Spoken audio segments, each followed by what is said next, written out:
welcome back to another episode of Street Smart TV.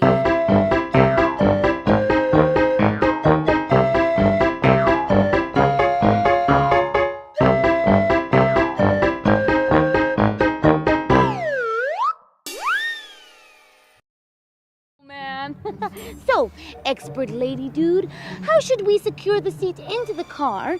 And can the car be moving while doing this? Of course not. The car has to be switched off on the handbrake and then you will do it. Okay, and how do we secure it inside? So basically what you have to do is you have to recline the car seat.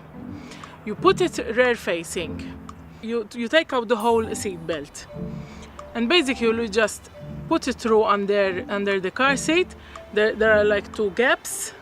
You just pass the seat belt of the upper body through the gaps and you attach it to the seat belt. The other one will just keep the car seat for not moving.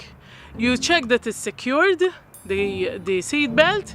You see that the car seat doesn't move, and for that you're covered. The important thing it is that every month you remove again the car seat and you reattach it again for more safety.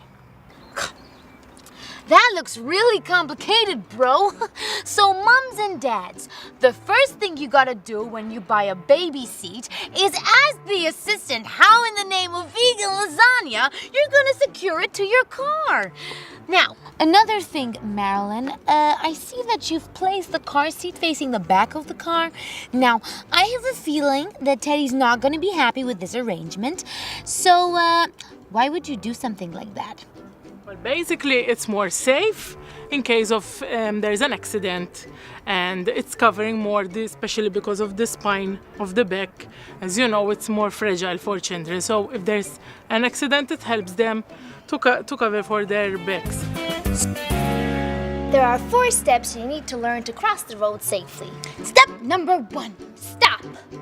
What do you mean stop? It's in the script. You say cross the road safely, and then I say step number 1. Stop is step number 1. So the first thing you should do is stop at the edge of the pavement, not just get distracted and run around with your head full of hullabalub. Got it, guys? Stop and no head full of hullabalub. Exactly. Step number 2. Look. Use your pretty little eyes to look left and right to make sure that no cars are coming. Step number 3. Listen. Shh. Use your cute little ears to make sure that there aren't car engine hums or trucks rumbling and roaring coming anywhere out of your line of sight, like round the corner. Or in the sky. There aren't any cars in the sky, Jess, but good try. We'll do with corners for now. Step number 4. Think.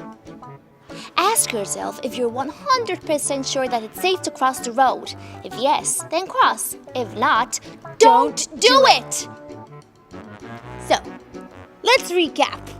Step number 1. Stop. Step number 2. Look. Step number 3. Listen. Step number 4. Think. What you need to do is find a good place to cross. One of the best places to cross the road from is the Pelican Crossing.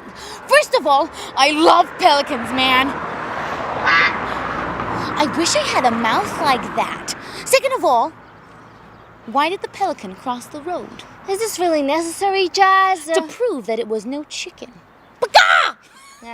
Charming. Third of all, don't mess about. What the? Jazz? What are you doing, Jazz? I'm checking, bro. No, Jazz, what are you doing? Hold on to your hairdo, Sal. Stop it, Jazz! Jazz, I said 1 minute! Rachel, that's enough!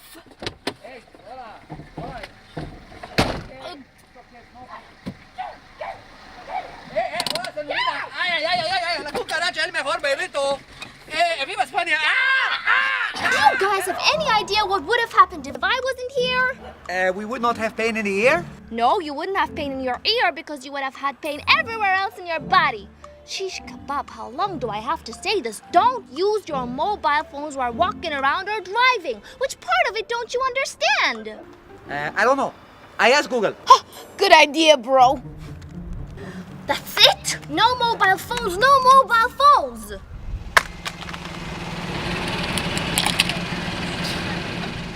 Okay, thank you very much. Hasta la vista.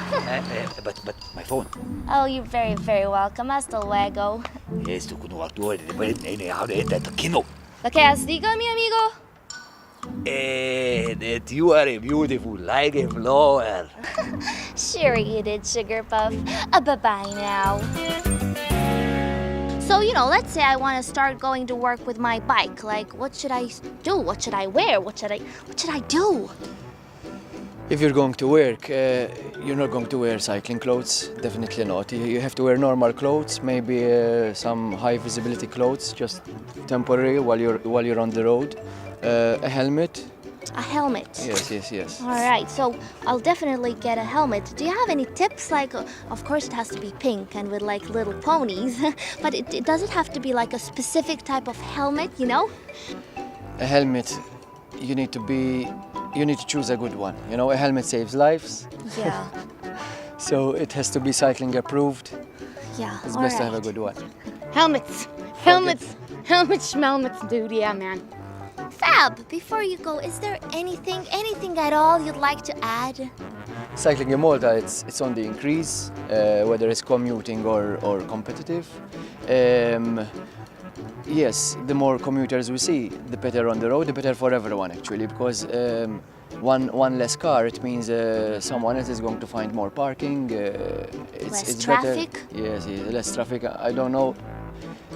I really don't know how people can stick 2 hours in traffic or 1 hour in traffic when actually if they leave from home and they cycle 5 kilometers away from home, you are surprised the distance you will cover in 5 kilometers. And 5 kilometers with the bike, we're talking between 20 to 25 minutes. That's it? Yes. Oh, great. Yes. All right, and you talked about respecting people and... Yes, actually, car drivers have to respect more cyclists. They need to share the road. We need to share the road. The roads are there for everyone. It's a mean of transport from point A to point B. I think it's about time that we need to see more commuters. It will be better for everyone. Well, right you are. If we all respect one another, the world would be such a better place. Well, all right, Jazz. If that's how you want it, why don't you have a race with Fabio? So, guys, here's something we see quite a lot of around our country, a construction site. So when approaching one of these bad boys, you have to be careful of the little dangers and the big dangers. So we're gonna go through some rules. I see a little silhouette of a man, Scaramouche, will you do the fandango? Rule number 1. Try and avoid going underneath scaffolding as much as possible. This rule also applies to trucks and cherry pickers. Thunderbolt and lightning, very, very frightening me. Gonna These earphones are for drowning out the sound, not for making a ton more, okay? Okay, I'm sorry. Rule number 2. Avoid big trucks for one big reason. They're big! And they're so, oh my pancakes, that's huge, that they have a lot of blind spots. A blind spot is an area around the truck that the driver can't see. I am just a poor boy from a poor family. He is just a poor boy from a poor family. Okay, so when approaching one of these mechanical dinosaurs on wheels, assume that it's being driven by a blindfolded hamster and know that the only person responsible for your safety is you. Also, if you're driving behind one of these monsters, please keep your distance so that if something falls off the truck, you have time to avoid it. Unless it's a tub of ice cream, chocolate ice cream with sprinkles and marshmallows. Something you can tell me is spit in my eye. So you